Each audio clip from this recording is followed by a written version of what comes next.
السلام علیکم ورحمۃ اللہ وبرکاتہ۔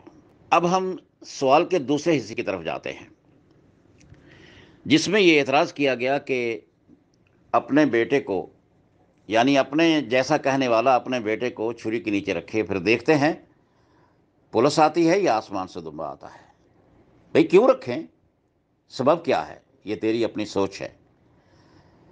اندازہ لگائیے، آپ نے سورہ الصافات کی آیت نمبر 107 پڑھی ہے؟ سبحان اللہ۔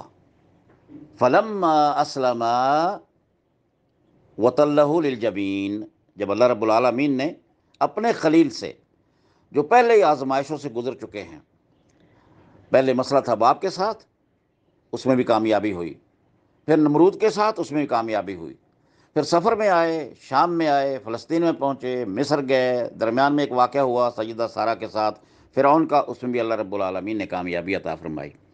تو خلیل اللہ اس لیے کہا گیا کہ اللہ رب العالمین نے اپنے اس بندے کو اتنا پسند کیا ہے، اس کو یہ تاج پہنا دیا ہے کہ وہ خلیل ہیں اللہ رب العالمین کے۔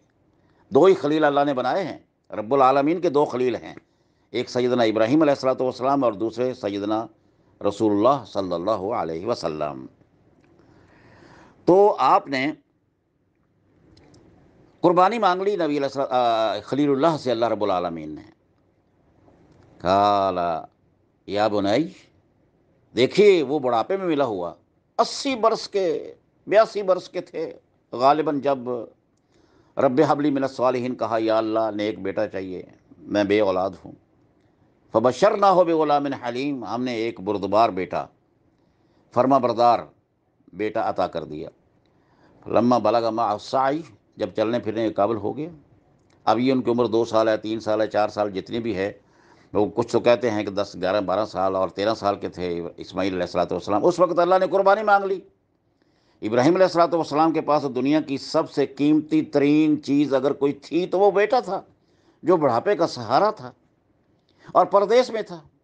شام سے چل کے آتے تھے کبھی کبھی ملنے کے لیے، وادی عزیز زرع میں، جہاں آج کل بیت اللہ ہے، جہاں آج کل آب زمزم ہے، جہاں آج کل صفا مروہ ہے، یہاں مطاف ہے جہاں آپ طواف کرتے ہیں۔ یہ بیت اللہ انہوں نے بنایا تھا نا، اور بنانے سے پہلے قربانی مانگ لی۔ اور ابراہیم علیہ الصلوۃ والسلام نے کہا کہ میں بیٹے سے پوچھ لوں، وہ کہنے کا مقصد یہ تھا کہ ان کو بھی اس ثواب کے اندر شامل کر لیں تاکہ ان کا مقام و مرتبہ بلند ہو جائے۔ اگر بیٹا نہ بھی مانتا، نہ بھی اگر ایسا ہوتا، جو فرض کر لیں آپ، تب بھی ابراہیم علیہ الصلوۃ والسلام نے اللہ کا فرمان تو، حکم تو پورا کرنا ہی کرنا تھا، لیکن قربان جائیں، وہ خلیل اللہ ہیں اور یہ ذبیح اللہ ہیں، اور اللہ نے کیا قدر و قیمت دی ہے۔ فلما اسلم وتلہ للجبین، مختصر عرض کر رہا ہوں، فلما اسلم وتلہ للجبین، جیسے ہم جانوروں کو لٹا کے، جبین کہتے ہیں کن پٹی کو، تو ابراہیم علیہ الصلوۃ والسلام چونکہ دائیں ہاتھ سے ذبح کرنا تھا تو بائیں کن پٹی پر لٹا لیا۔ تفصیل طلب ہے، بڑا پیارا واقعہ ہے، بیان کرنا اور سننا آسان نہیں ہے، کوئی بیٹے کو لٹایا نہیں کرتا ایسا، کیونکہ بیٹے سے جب پوچھا تھا، بیٹے نے کیا کہا تھا؟ یا ابت افعل ما تؤمر ستجدنی ان شاء اللہ من الصابرین۔ ابا جی، جو اللہ نے حکم دیا ہے، اگر آپ کی طرف سے ہوتا تو شاید میں کچھ اور کہتا، لیکن جب اللہ کا حکم ہے تو کر دیجئے، مجھے آپ صابر ہی پائیں گے۔ فلما اسلم، جب دونوں ہی مطیع ہو گئے، باپ بھی ذبح کرنے کے لیے، بیٹا بھی ذبح ہونے کے لیے، وطلہ للجبین، اور کن پٹی کے بل لٹا لیا، بائیں کن پٹی پر،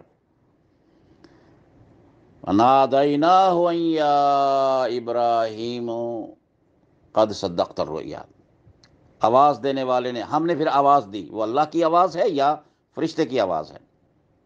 بس بس ابراہیم بس، تو امتحان میں کامیاب ہو گئے۔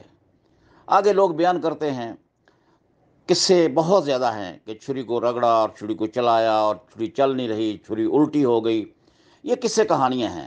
قرآن کے الفاظ یہ بتاتے ہیں، فلما اسلم وتلہ للجبین، جب لٹا لیا تو اللہ رب العالمین نے فرمایا، بس ابراہیم قد صدقت الرؤیا، تو نے تو ہماری بات مان لی ہے، ان ھذا لہو البلاء المبین، یہ بہت بڑا امتحان تھا، یہ بڑی آزمائش تھی۔ وفدیناہ بذبح عظیم، پھر ہم نے اپنی طرف سے فدیہ دے دیا اسماعیل کا۔ اس بچے نے کیا کیا؟ اپنے آپ کو پیش کر دیا۔ اسماعیل کی قربانی یہ تھی کہ اس نے اپنے آپ کو پیش کر دیا۔ اللہ رب العالمین نے فرمایا اسماعیل بچے ذبح نہیں ہوا کرتے ہیں، ہم تیرے جیسے بچوں کے بدلے میں جنت سے ایک مینڈا بھیج رہے ہیں، ذبح ہوگا اور تیری یاد قیامت تک کے لیے جاری کر دی جائے گی۔ وَفَدَيْنَاهُ بِذِبْحٍ عَظِيمٍ وَتَرَكْنَا عَلَيْهِ فِي الْآخِرِينَ۔ اب قیامت آ جائے گی، بنی آدم پیدا ہوتے رہیں گے، اونٹ گائے بکری وغیرہ اور دمبے چھترے وغیرہ ذبح ہوتے رہیں گے، لیکن ان کے اندر اگر کوئی چیز جھلکے گی، اگر کوئی شکل نظر آئے گی تو سیدنا اسماعیل علیہ السلام کی آئے گی۔ جو بھی ذبح کرے گا کسی بھی جانور کو، وہ مینا کا منظر اپنی نگاہ سے دور نہیں کر سکے گا۔ تو میرے بھائی، جس نے یہ سوال کیا ہے کہ چھری رکھو، بھی اللہ نے چھری تو بچا دی، چھری کو تو منع کر دیا، ابراہیم علیہ السلام کو منع کر دیا۔ میں تو صرف اتنا ہی کہوں گا کہ بھائی باقی باتوں کو چھوڑ دو، جب تیاری ہو۔ ارے بھائی، بچوں کو کون لٹا کے چھری گردن پہ چلانے کی تیاری کرتا ہے؟ اللہ رب العالمین نے مینڈا بھیجا، وہ سبیر پہاڑ سے آیا، جبریل علیہ السلام سے آئے۔ آگے بھی کچھ روایات ہیں کہ یہ وہی دمبا تھا جس کو حابیل نے پیش کیا تھا، یہ وہی تھا چھترا مینڈا وغیرہ جو اللہ نے قربان کر لیا، پھر جنت میں اس کو رکھا گیا، جبریل علیہ السلام لے کے آئے۔ ان باتوں کو چھوڑیے، صرف یہ ہے کہ اللہ نے بھیج دیا، دمبا آ گیا، کہا کہ اس کو ذبح کر دیا گیا۔ جب اللہ نے دمبا ذبح کرایا ہے، فدیہ دیا ہے، بدلہ دیا ہے، اسماعیل کی جان کا بدلہ دیا ہے، جان بچائی ہے، تو کون ہے جو اپنے بچوں کو لٹا کے اس کے اوپر چھری رکھے؟ وہ قاتل ہے، وہ مسلمان نہیں ہے۔ اقول قولی ھذا واستغفر اللہ لی ولکم ولسائر المسلمین، والسلام علیکم ورحمۃ اللہ وبرکاتہ۔